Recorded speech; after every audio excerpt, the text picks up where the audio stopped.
Hey everybody, welcome to Steve Cooper's podcast for aspiring real estate investors. In each episode, we seek to connect industry subject matter experts and or other investors and have them share their experiences, tips and tricks, and things that they're up to. Today, I am really excited to introduce Tara Omatara. She's going to tell you a story that I think will inspire you with all kinds of wonder. But before we get into that, um, if you're enjoying the content of this podcast, please hit the subscribe button, like this, and share it with your friends if you get a chance to. So let's get into this. And so Tara is the executive director of Freedom Tree. That's right. She's also a chartered management accountant. Now, I have met a few in my time, but I didn't expect that of you. So I'm interested to see how that plays into everything you're doing. But you're as the executive director of Freedom Tree, you're taking a movement that's dedicated to reducing maternal and infant mortality in Sierra Leone. That's right. An exciting initiative, and how Thank you. warm and selfless of you to try and actually take this forward. I'm looking forward to this conversation. And before I make a mess of the introductions, I'm going to let you tell me about yourself instead of me. Thank you. Thank you, Steve, and thank you for having me on here on your podcast. What an honor. Yes, my name is Tara, and I am Executive Director of Freedom Tree and the founder of Freedom Tree. And our goal and our focus is reducing the rates of maternal and infant mortality in West Africa. Our focus right now, particularly, is on Sierra Leone. And where we see, 1 in 7 women die in the process of childbirth, and 20% of children don't live to see their fifth birthday. Yeah. That's those are hard statistics. Yes, very. How long have you been doing this now? How long has the Freedom Tree been It's a around? great question. I started off volunteering actually. So, 20 years ago, I volunteered on a mission trip. I went on a mission trip and saw the things that were there. And I came back and I said, somebody needs to do something and somebody needs to change things. And I realized that maybe that somebody was me. So I kept volunteering for another decade prior to starting Freedom Tree. So Freedom Tree is about 10 years old now. But really, I've been volunteering also another additional 10 years before that. So, Wow. yeah. And so what have you been able to accomplish in this last 10, 20 years? And how's hmm it changed? Yeah, huge changes. We've built 3 clinics. We've built 3 schools. This is our third school that we're going to be building. That we're actually in the middle of, and I think you're aware of that project. Yeah. And then in the villages that we've worked in, especially the ones where we've built the clinics, we've seen maternal mortality go from 30, 40% to zero. So Wow. Well, zero. that's Yeah. amazing. Yeah, so it's Congratulations, a Tara. yeah, That's so it's an that's accomplishment that we're very excited about.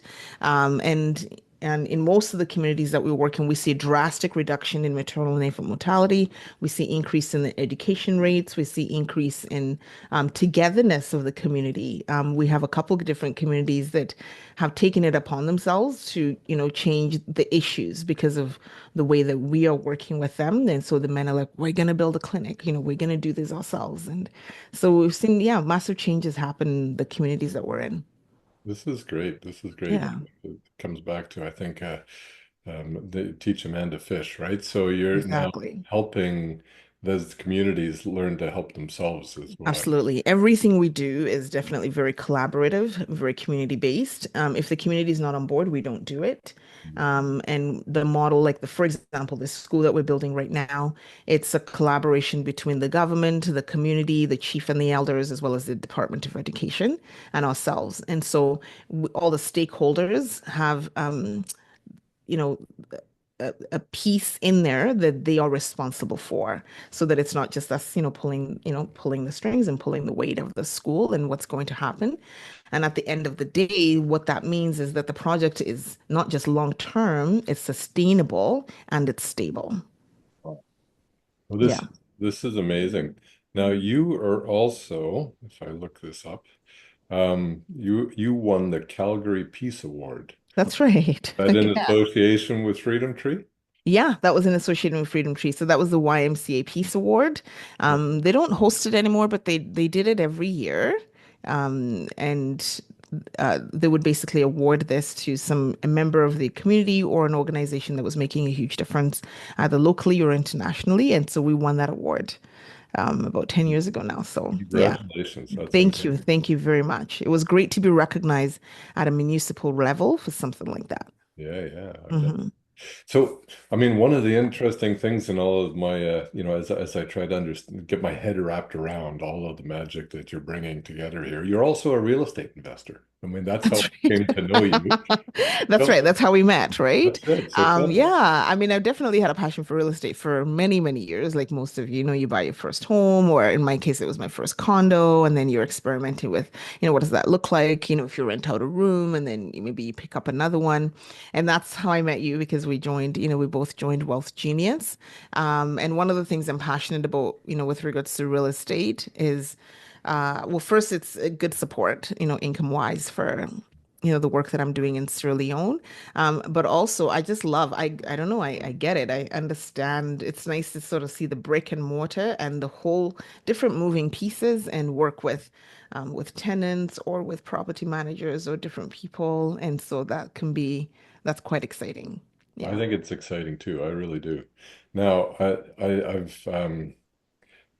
I think there's a lot of elements, a lot of skills that come together or that must come together in what you're doing with Freedom Tree. And I'm wondering how you're able to leverage all of the skills that you've acquired prior into managing that. So I'm thinking of this chartered management accounting. I'm Yes. thinking about project management, That's right. finance, and That's right. operations side of things. Tell me That's about right. all of these skills. How do you Yeah, yeah. acquire them? So I had a career. I mean, I was a management accountant. I was working in a construction company where I eventually managed the whole company.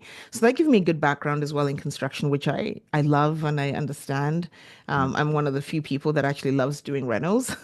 I'm not intimidated by construction and doing renos because they're just like, oh, this is not, yes, there's problems along the way, but you fix them. Yeah, So that gave me a good background that way, and also give me a good background in organizational management, and that's what I use on a day-to-day basis with regards to Freedom Tree. So, not just managing the organization as a whole and the structure, but also working with different types of people. It takes a different skill set to work with a government official than when you're working with the chief of a village, than when you're working with, parents of maybe one of the children that we're sponsoring in a school. So those are all different skill sets. And I think I've also had lots of volunteer opportunities in my life. yeah. And it's helpful. I encourage people to volunteer because you get your hands in all different types of things, and then you can pick up skill sets along the way. And real estate is very much the same thing. You probably know that, Steve, because you are, negotiating, with sellers, working with realtors, and everybody has a different personality because it's not necessarily a regulated industry per se, where there's like this is these are what things look like, but you're just working with people. Yeah. And so if you don't have the skill set of being able to understand and work with people, you probably won't be very successful. And this is the same actually working with Freedom Tree. So they are much more congruent than what people realize and what people think. It's this is good. This is really healthy because you're so right. I mean, if you consider all of the various different perspectives and wants or needs from the different sectors of individuals you're talking to, it must be quite a challenge to pull all of that and align it so Hmm. that the outcome is achieving everybody's goal. That's right.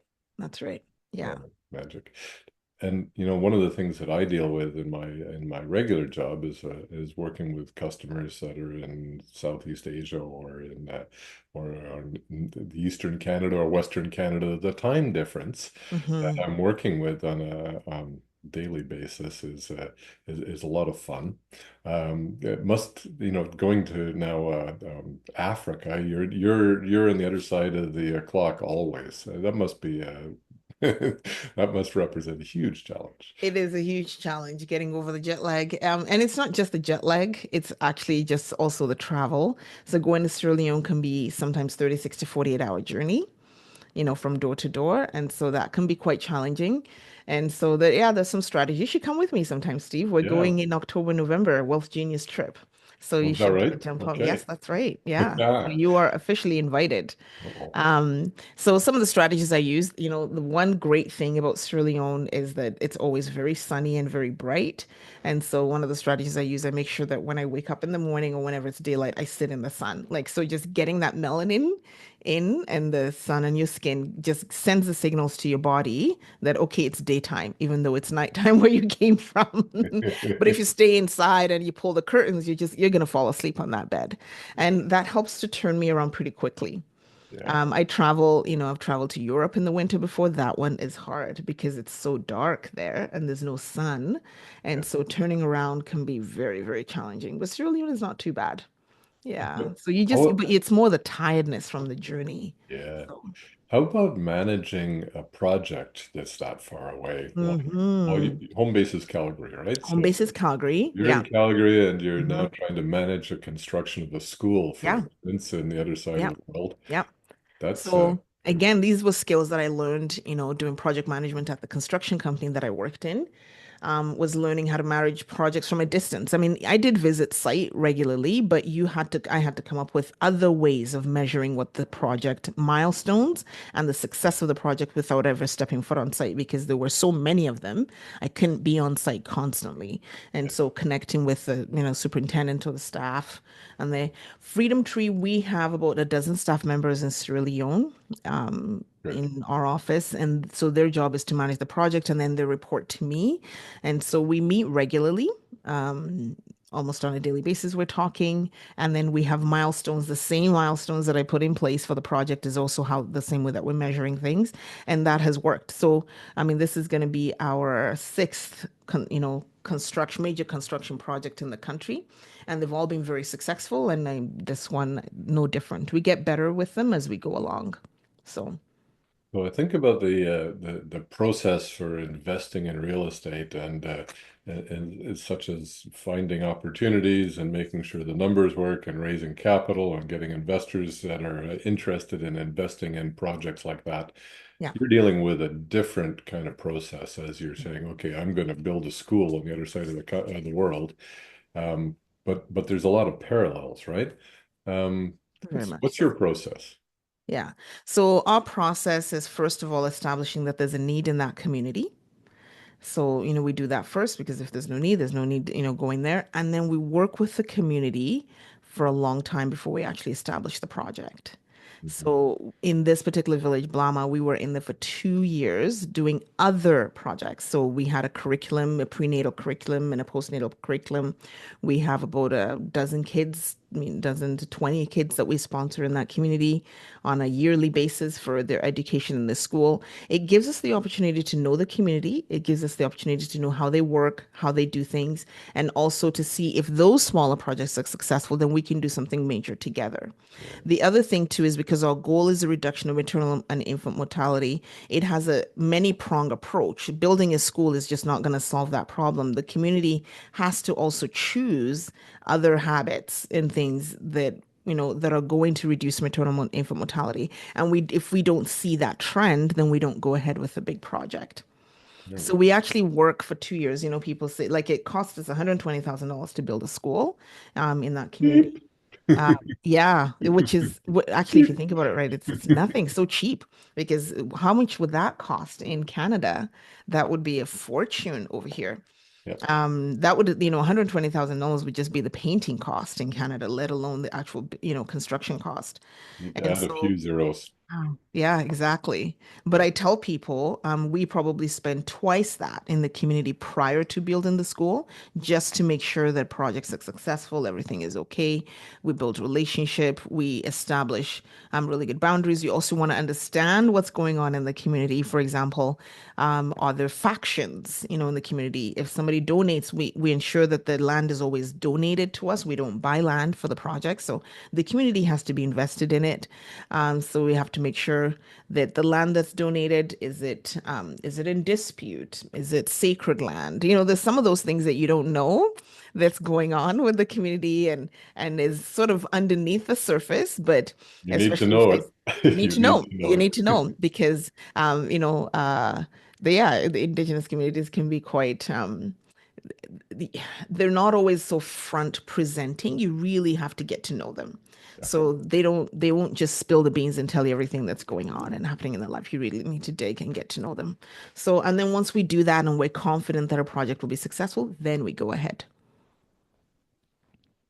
Um, okay, a couple more questions here then. So if in the process of raising that $120,000 to build a school, or the twice that investment that you've got beforehand, you're obviously in the business now of trying to solicit investor interest in supporting these projects, and these are all charity, right? This is That's right. This is all charitable, receivable. yeah. So yeah. So you're working in the local communities here, you're working across the country, or you're working internationally. How do you approach this? Yeah. We work mostly, well, a few different things. So we do approach corporate sponsors here in Alberta, and nationally, or other organizations. We apply for grants. So, most charities, we all apply for grants. They're very, very competitive. You never know if you're going to Hmm. get them. And contrary to popular belief, a lot of people don't realize this, but there are actually very, very, very, very few grants that are for international projects. Hmm. So currently in Alberta, there's none. Yeah. There's none at all. And then, in the municipality of Calgary, there's none either. So the only ones that you can get are federal, but those are highly competitive and you need to be a big organization. Our bread and butter actually comes from donations, people like you. Hmm. So people like you who choose to support and get behind it, the school, or who choose to support us on a monthly basis. People sometimes choose to support on a monthly basis for a manageable amount that they can budget in, with their income. And for most people, they don't even feel it on a month-to-month basis. Yeah. Like I mean, you would probably spend more on eating out easily than you would donate to us. But it does help us budget because we know that money is coming in and you also know that money is going out and it's not as a big hit for you. If you give like a larger donation, a monthly donation is definitely premium. So we call those people, that group of people, the cradle is our name for them. So they are the cradle. And so joining the cradle means, and there's some perks that come, with joining the cradle, but they're our monthly donors and we value them greatly. So, Um, okay, so I think it's fairly obvious, but let me ask the question nonetheless.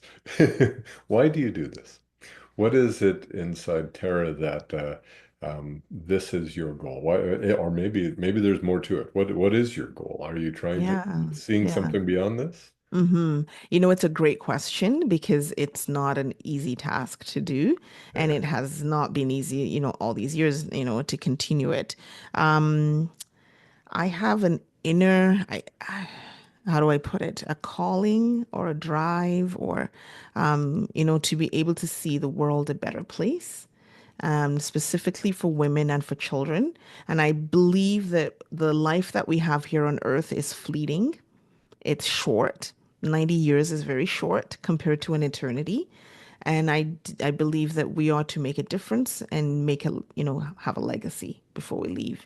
And instead of spending my life chasing dollars for myself, I want to be able to make a difference knowing that the world is a better place. And so I think it's important to do that. And I believe that everybody actually has a part to play to make the world a better place. You can give of your time, you can give of your treasure, you can give of your talent.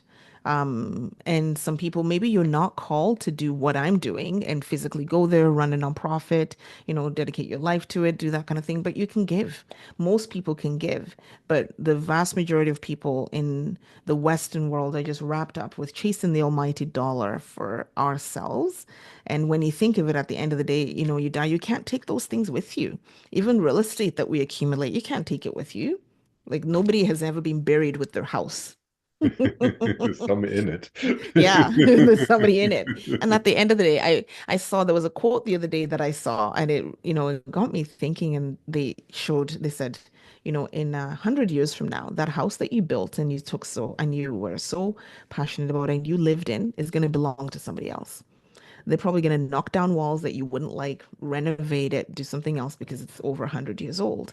The car is going to be in the scrapyard. And the only memory left of you is maybe your grandchildren, your great grandchildren may have a picture of you somewhere.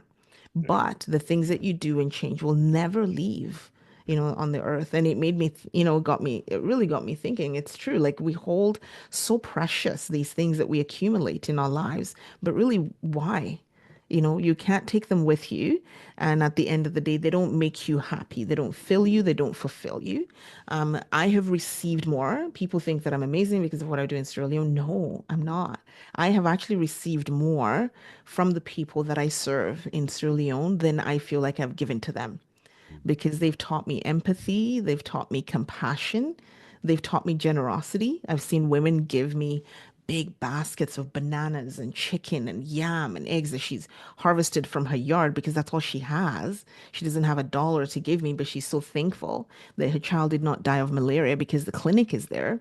So she loads, she goes into the forest and picks up all these bananas and says thank you with tears in our eyes. We don't do that in Canada, No, that's so beautiful. So, mm-hmm. Oh, Tara, that's beautiful. I didn't get a chance to ask, and I want to. Tell me about the advocacy movement you've got for the boys and the girls. Yeah, yeah. This one's super exciting. So I really believe in that Sierra Leone is a people movement, the work that we do there. So it's not just about Tara running this organization and doing her own thing. I encourage people, if you have a vision, if you have a passion and you want to join, come do it.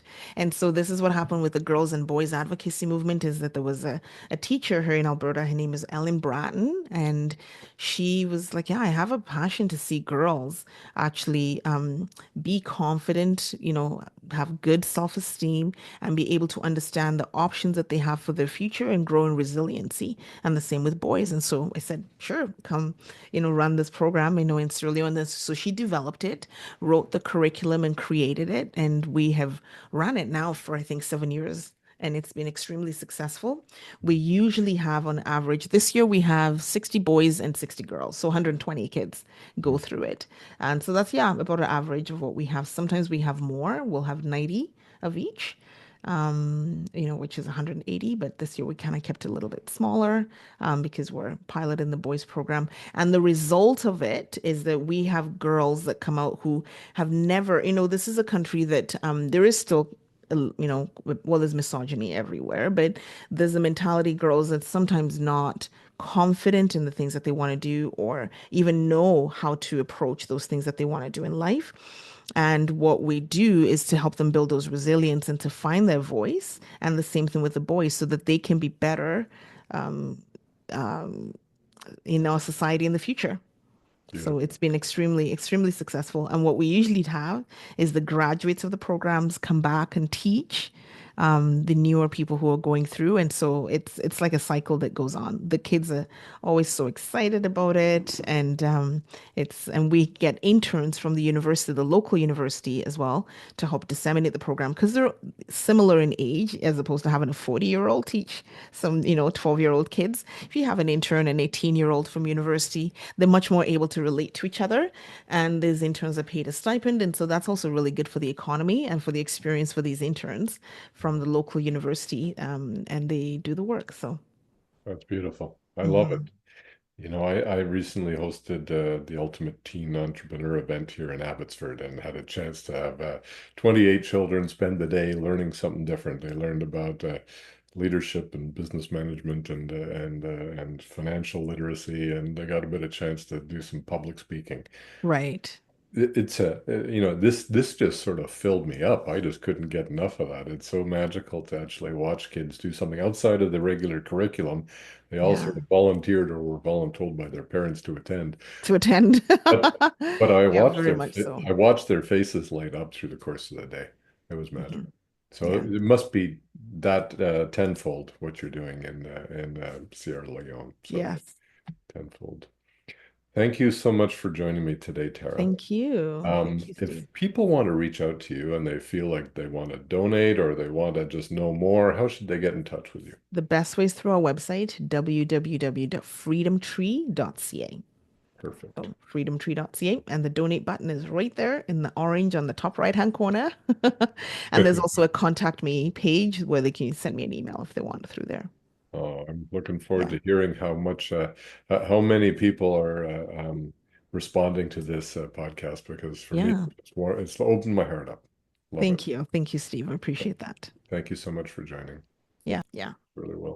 Well, Tara, do you take your kids and family with you every time you go to Sierra Leone, or do they stay? Not all the time. I'm hoping to take my 4-year-old this time in October, November, because I think he'll be old enough to. It's not about being in Sierra Leone. I think that's not an issue. It was about him handling the long flight. Yeah. It's a lot for a toddler, but now he can sit and watch a movie for 2, 3 hours, and so I'm like, okay, I think we can maybe let's try this. Okay. I'll see about the flight pattern. I may break it up with a stopover in Europe because I have family there, Yeah. make it easier. But yeah, I think I'm gonna take him come the fall. That sounds like quite a trip. Yeah. Yeah. So I want him to be used to that kind of work and the things that we do. I feel like the kids in our culture, they grow up so privileged and not really understanding everything that they have. And so I think it's a privilege for him to be able to come to Sierra Leone and see Yeah. and connect. That'd be So wonderful. yeah. Yeah. Good for you. Okay. All right. Thank you, I need Tara. to Been a real off pleasure. to. Thanks. You too. Thanks. Have a great day. And you too. Bye now. Okay. All right. Bye.